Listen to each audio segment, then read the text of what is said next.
루시드 파이팅!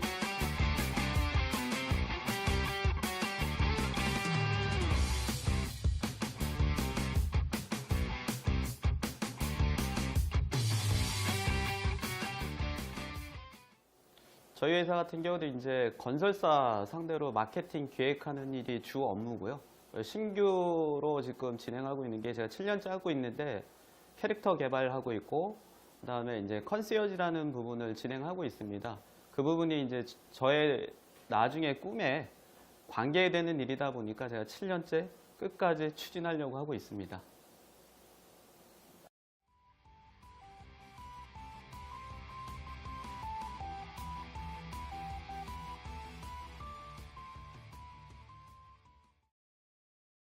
갤럭시 노트 7이 문제가 됐었잖아요. 그래서 문제가 됐던 게 제 생각엔 글로벌 기업들의 어떤 우리나라 기업들을 좀 압력을 넣어서 하는 행위 같아서 노트 7을 좀 사주자 캠페인을 했던 거죠.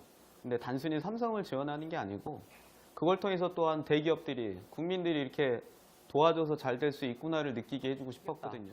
그리고 또 의미 자체가 애국 캠페인의 일환이었거든요. 저희 캐릭터가 이제 캠페인하고 에티켓 위주예요. 집안 자체가 또 그런 부분이 좀 있었어요. 독립운동에 대한 부분이 좀 있었기 때문에 그쪽에다 하는 게 제일 낫겠다 해서 거기를 하게 된 케이스가 된 거죠. 그러니까 대부분 다 직원들의 의견들이 좀 많았어요. 1차적으로 말씀드리면 문화 마케팅이라는 자체가 그것 또한 기부의 일환이라고 보고 있거든요. 저희 나라 문화 자체가 좀 활성화가 돼야 되는데 활성화가 되기 위해서는 아직까지는 자리를 잡지 못했기 때문에 저희 회사가 작지만 그래도 조금 문화라는 곳에 기부를 할 수 없을까. 뭐 권력을 가진 자, 그 다음에 부를 갖춘 자들, 그 다음에 지식을 갖춘 자들, 그 다음에 경험을 갖춘 사람들이 많은 것을 좀 나눠줘야 된다고 생각을 했거든요. 그래서 제가 지금 사업을 하다 보니까 가질 수 있는 부분은 뭐 경험도 있고 뭐 여러 가지가 있겠지만 그래도 일단 비용적인 부분들이 제가 협찬을 하는 데는 좀 무리는 없어서 그런 도움을 통해서 좀 발전할 수 있지 않을까 그런 생각을 했습니다.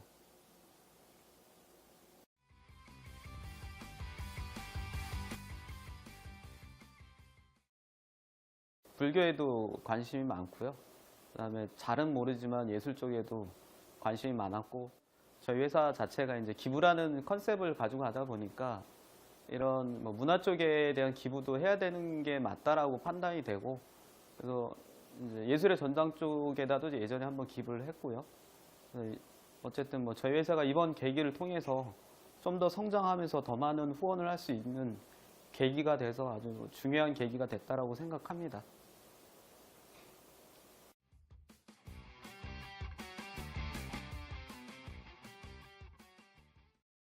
문화에 대한 관심이 많긴 한데 접하기가 쉽지 않거든요. 접하게 되면 기부하고 동일한 것입니다. 기부도 접하다 보면 그거에 대한 좋은 점을 알게 되는데 문화 또한 그걸 접하게 되면 좋은 점을 알 거라고 생각이 들어서 중소기업 사장님들이 많은 관심들이 있습니다.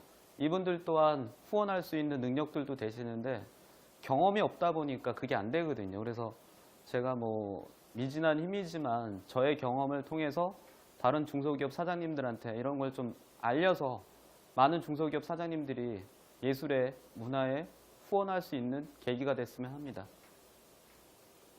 저 같은 경우는 이제 이게 어떻게 들릴지는 모르겠으나 저희 나라가 좀 잘 됐으면 하는 생각이 강해요. 그래서 저희 사업하는 것도 어떻게 보면 여기까지 20년이라는 세월이 흘러오면서도 저 혼자서는 안 됐을 거라는 생각이 듭니다. 그래서 지금 저희 안에 있는 직원들도 마찬가지고 제일 고마워하는 부분이 있고요. 그 다음에 또 뭐 문화예술이나 아니면 또 기부를 통해서 어려운 분들을 도와줄 수 있는 계기가 되는 회사가 됐으면 좋겠고요. 우리 캐릭터도 마찬가지로 그런 의미에서 만들었습니다. 기부라는 거, 그 다음에 애국이라는 거, 그 다음에 일상생활에 살아가는 즐거움을 좀 주자. 그걸 통해서 사람들이 즐거워했으면 좋겠다. 그리고 또 좋게 살았으면, 행복하게 살았으면 좋겠다는 의미가 좀 내포되어 있고요.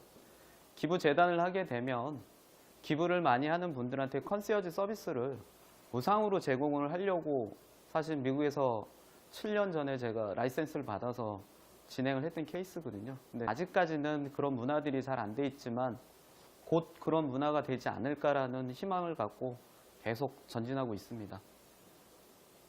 제가 제일 잘하는 게 뭘까를 생각했어요. 사업하면서.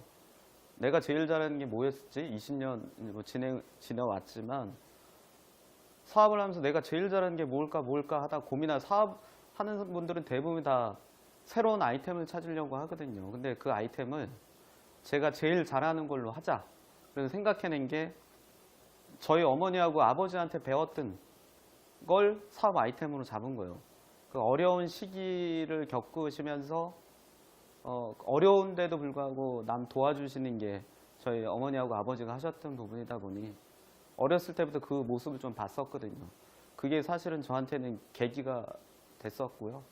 그다음에 아까 이제 국가유공자나 아니면 저희 나라에 대한 부분 또한 할아버지께서 그런 부분이 있으시다라고 해서 어떤 제 스스로가 그 범위를 벗어나면 안 된다. 의무감이 생겼죠. 그래서 그 의무감에 어떻게 보면 계속 힘들더라도 추진했던 계기가 됐던 부분이 있었고요. 제가 명절만 되면 한복만 입습니다. 외모하고는 좀 다르지만 3일 내내 한복만 입어요. 그러니까 한복 입고 돌아다니면 저희 아이들이 창피하다고 저리 가라고 그러지만 꿈 중에 하나가 저희 그 한복에 저희 캐릭터를 넣어서 만들어 보고 싶은 게 있어요. 한복을. 그러니까 누구나 다 재미있게 입을 수 있고 편하게 입을 수 있고 한복은 어려운 게 아니다. 뭐 이런 거. 국악도 전 좋아하거든요. 그래서 개인적으로 이제 퓨전 음악 이런 것도 많이 듣는데 그런 문화를 좀 사람들이 많이 느꼈으면 우리나라 문화. 결국 뭐 세계로 뻗어나가려고 해도 우리나라를 알아야 세계로 뻗어나갈 수 있는 부분이 있는데 그 부분에 하여튼간 뭐 이런 모든 행동들이 초석이 됐으면 하고 가장 큰 영향을 받은 게 다시 한번 말씀드린 저희 부모님 영향이 가장 큽니다. 20년이라는 세월이 흐른 지금 이 시점에 보면 사실 제일 못했던 게 가족들입니다. 그러니까 아무것도 없는 사람이 여기까지 오는 데는 우유곡절이 되게 많았거든요. 그걸 다 이겨내 줄 수 있는 가족들이 있었기에 여기까지 왔었고 또 저희 직원들도 마찬가지죠. 아무것도 없는 사장 밑에서 일하려고 하니 뭐 할 수 있는 게 제대로 없었죠. 직원들이 없었으면 또 이 자리에 못 왔고 또 하나는 이제 많은 지인들 어려울 때마다가 조언을 많이 해주셨기 때문에 그런 부분들 많이 도움이 됐고 젊을 때는 사실 그 조언이라는 게 어떤 의미인지는 전혀 몰라요. 전혀 모르는데 시간이 흐르고 내가 그런 경험을 하고 나서는 아 선배님들의 조언이 얼마나 중요했구나를 정말 많이 느끼게 됐죠. 그래서 저 또한 후배들이 도움을 요청하면 최대한 도와주려고 노력을 하는 케이스거든요. 그래서 저희 나라 중소기업이 사실은 힘듭니다. 뭐 지금 뭐 청년 실업자들이 많다라고 하지만 중소기업은 사실은 사람이 없어서 못 쓰는 경우가 태반이거든요. 그런 부분을 좀 이겨낼 수 있으려고 중소기업끼리 잘 단합을 해서 가야 되는 부분이 있기 때문에 일단 중소기업도 잘 돼야 이런 저희 가족, 그다음에 저희 직원들, 또 다른 우리나라 이걸 잘 끌고 갈 수 있지 않을까. 그래서 현 정부의 하여튼간 기대가 큽니다. 루시드라는 의미는 맑고 깨끗하다라는 뭐 청명결백함 이런 의미가 있거든요. 그래서 저 완전히 숙맥이었습니다. 그래서 담배도 아예 안 하고요. 노름도 아예 안 하고 술도 아예 못 먹었는데 지금 좀 먹죠. 네. 뭐 이런 부분이 있다 보니까 좀 어떻게 하면은 좀 깨끗하게 사업을 할 수 있을까? 깨끗하게 나래도 하자. 나부터 변하자. 그래서 그런 의미를 부여를 해서 루시드라는 이름이 생기게 됐습니다.